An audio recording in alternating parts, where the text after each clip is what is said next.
سرخط مهمترین خبرها: بازداشت 2 تاجیکستانی در روسیه با اتهام گروگانگیری. یک فعال سیاسی بعد اخراج از اروپا در تاجیکستان زندانی شد و به دریا افتیدن یک ماشین در بدخشان سبب مرگ 4 کس گردید.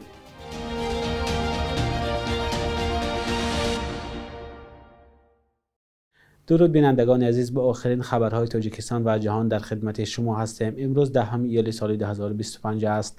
مقامات قدرتی روسیه 2 شهروند تاجیکستان را با اتهام به گروگان گرفتن یک هموطنشان بازداشت کردند. خبرگزاری تاس از قبل مقامات روسیه نوشته است این 2 شهروند تاجیکستان که در مسکو میزیستند در شهر اوبنینسکی ولایت کالوگا یک هموطن خود را به اسارت گرفتند. نام و نسب بازداشت شده‌ها و جبر دیده نشر نشده است. ایرینا ولک، سخنگوی وزارت کارهای داخلی روسیه، پیشتر خبر داده بود که یک مرد ساکن شهر اوبنینسک با نفر در شبکه‌های اجتماعی شناس می شود، ولی بعدا میان آنها بحث سر میزند.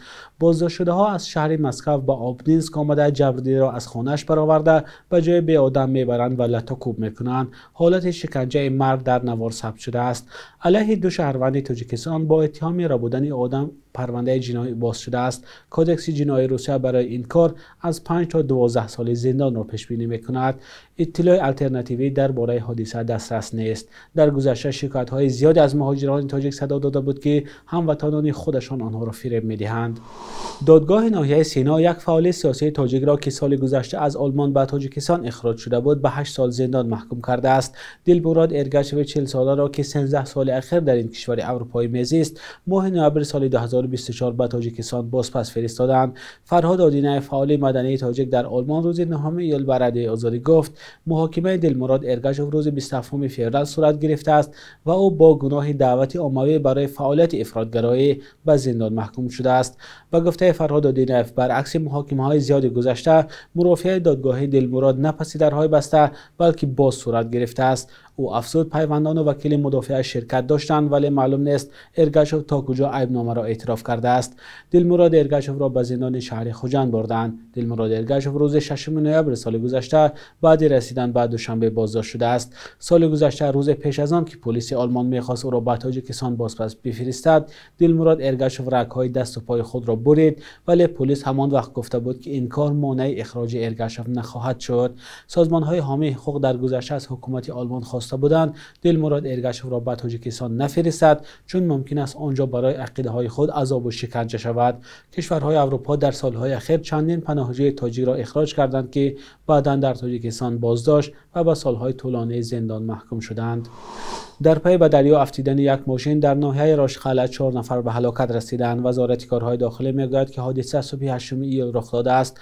به اطلاع منبع، راننده 36 ساله هنگام عبور از راه مرکزی ناحیه راشقلعه از عهده اداره نقلیات نیو نبرآمده به دریا سرازیر شده است. مقامات میگویند که راننده و 3 مسافر نقلیات که 2 نفرشان زن بودند غرق شدند. جسد یک نفر آنها پیدا شده است و مقامات گفتند که جستجوی دیگران ادامه دارد. همه ساله بر اثر سانحه‌های نقلیاتی در راه‌های تاجیکستان 10 نفر هلاک می‌شوند.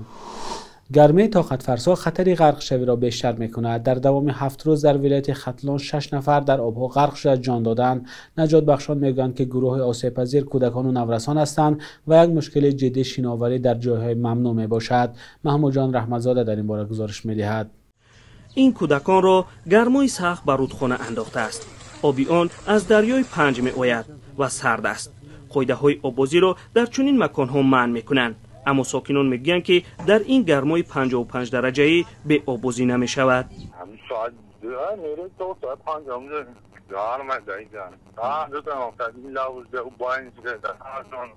حالا کارمندان پلیس هر روز به نزد کلو دریاها رفته ساکنان را از آب بیرون می‌کنند.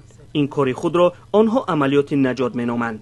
در یک هفته اخیر کمیته حالت‌های فوق‌العاده 6 مورد غرق شوی را ثبت کرده است. طرفی همون کلانسالان یک نفر در بالای سرشان باشد، چون که ما بسیار مشاهده می‌نماییم بسیارتر غرق شوی در از حساب کودکان و نوجوانان به نظر گرفته می‌شود که اکثریت آنها خوانندگان مؤسسه‌های تعلیمی و تا مکتبی می‌باشند. مرگومیر در آب در نیم سال گذشته به گفته ریاست کارهای داخلی ولایت ختلان به 50 عدد می‌رسد. بیشتری آنها نابالغانند. از 1 تا 3 ساله 19 نفر، از 4 تا 6 ساله 4 نفر، از 7 تا 14 ساله 11 نفر، از 15 تا 18 ساله 6 نفر، جوانان 5 نفر، کلانسالان 4 نفر بودند. در ریاست امور داخلی ولایت ختلان گفتند سبب اساسی آببازی در مکان‌های ممنوع است. همچنین ساکنان نه در ساعت‌های مناسب برای آببازی یعنی از ساعت 8 تا 10 سحر و پس از 5 بیگاه بلکه در تفسیح هوا به آب می‌درآیند. اطاعت نکردن به این طلبات احتمال سبب افزایش مرگ و میر در رود و نهرها شود.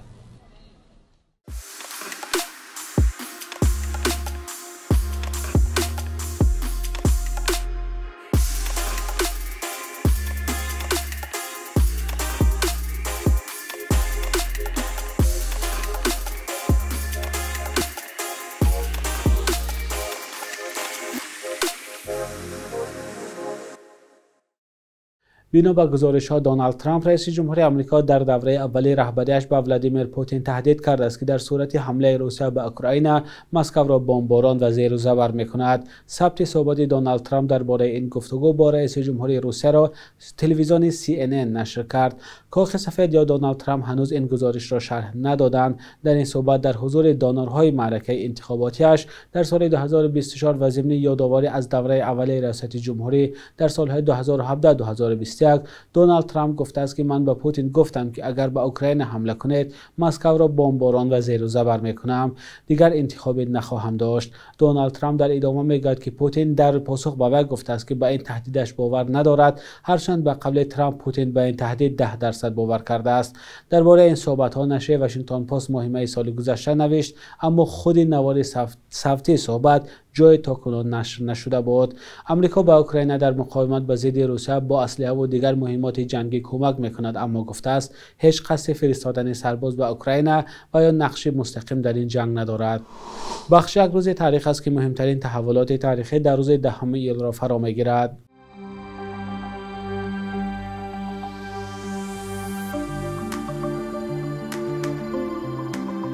با قرار حکومت اتحاد شوروی از 10 ایول سال 1934 کمیسریت خلقی امور داخلی یا NKVD تأسیس شد که وظیفش تأمین امنیت و مبارزه با جنایتکاری بود. تاریخشناسان میگویند محض همین ساختار در تطبیق سیاست سرکوبگرانه حکومت شوروی نسبت همه گونه شهروندان مورد شبهه حکومت کمونیستی مسئولیت عظیمی داشت. تنها گولاگ یا سرریاست زندان‌های NKVD در سال‌های 30 صدها هزار نفر را در زندان به دغدغه یا از حیات محروم کرده است. سال 1946 NKVD به وزارت کارهای داخلی تغییر نام کرد. 10 ایول سال 1949 در ناحیه هایت یکی از مدهشترین زلزله‌ها در تاریخ تاجیکستان شوروی رخ داد. زلزله 8 درجه‌ای 23 دهه را زیر خاک کرد و جان 32,000 نفر را گرفت. تاجیکستان از منطقه‌های زلزله خیز قاره آسیا بود و دوام سال در حدود این کشور صدها حالت تکان خوردن زمین و گاه‌ها با درجه‌های بلند احساس می‌شود. 10 ایول سال 1913 جبار رسولов تولد شده است که تا سال 1982 دوام بیش از 20 سال تا روز درگذشتش در سن 69 سالگی رهبری تاجیکستان شوروی بود. منقدان میگویند رسولов از نمونه رهبران شوروی بود که به فرق از برخی مقامداران کلان حزبی اسمش را با کروپسیا یا از خودکنی مالکیت دولتی آلوده نکرده است، ولی این زمان برای حل مشکلات عظیمتر اقتصادی تاجیکستان که فقیرترین جمهوری اتحاد شوروی دانسته میشد کاری زیادی نکرد.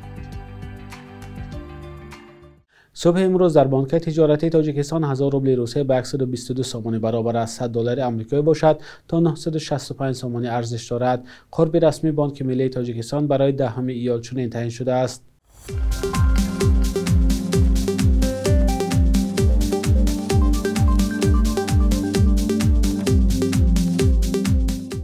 بینندگان عزیز، مهلت داشته برای برنامه نوید به انجام رسید. تشکر که با برنامه‌های رادیوی آزادی هستید.